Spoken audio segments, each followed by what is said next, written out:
speaking of clapping, let's clap for the 2 members of our jury. We've got Lawrence and we've got Dee voted out at the last tribal council. All right. Fun one. A very revealing challenge, and it's meant to be that way, right? Nick, what does you winning this challenge mean? Yeah, we need a mic. We don't have a mic. We're okay. Hold on one sec. We got to make sure that's there. Okay. All right. Sorry about that, Nick. Nick, winning immunity. Does it say a lot about your perception of the game? Does it say a lot about you, or is it just, a fluke? It's really interesting for my perspective on it, because to win that and then the conversations that happen, and it's like, I'm not always keyed into it. I'm told like, oh, Nick, like it happened here. But it's like, when is this stuff happening and who's kind of leading those? I never know who's leading it. And that's the thing. Someone is making some names out there, and it's not always me. And that's like, what's it like? So to be from the perspective of how I'm seeing the game, and it actually made sense for the answers, it's just surprising, but keep my mind open.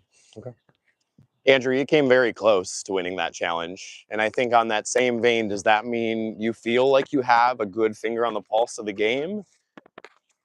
Not really. I got way more questions wrong than I did right. So I feel like I might have just gotten a little lucky with once I was down to 3 chips, I kind of just went all in all the time. So I think I just got a little bit lucky with some of the ones that had multiple answers. But no, I wouldn't say that I have like a better pulse on this game than anyone else here, though, for sure.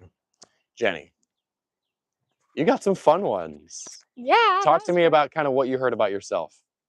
Well, I was really honored, guys. I've loved SuRVAvor for a really long time, and I was looking forward to playing this like for so long, and to come out and not get voted off first and make it to the merge, and then to be able to like play. Like I feel like we're really playing, and what you said, like the results of that challenge were really flattering and really exciting.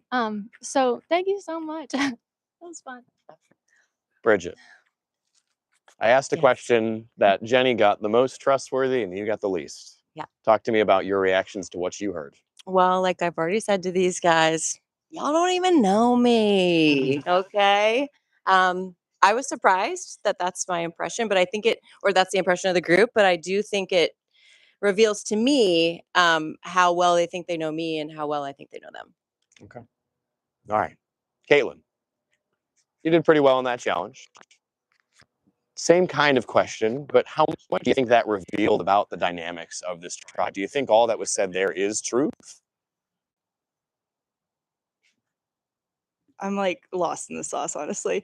I feel like when I was answering the questions on the paper, I had such a hard time even knowing who to put. And it was a consensus. And so I think it's interesting, definitely, to kind of see the trends. And it's like, I think a lot of times it's who have we all been working with individually?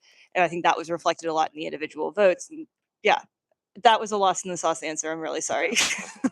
Lana, I feel like the last 3 or 4 questions that I asked had your name somewhere in the mix. Yeah, I kind of noticed that too. Did a lot of those names surprise you? Does it spook you into playing differently? How are you feeling? I wouldn't say it surprises me, but it kind of tracks the perception I have going on. So the challenge Touchy Subjects is all about perception and how I'm being perceived and how I'm perceiving my other competitors and how we as a group think as a whole.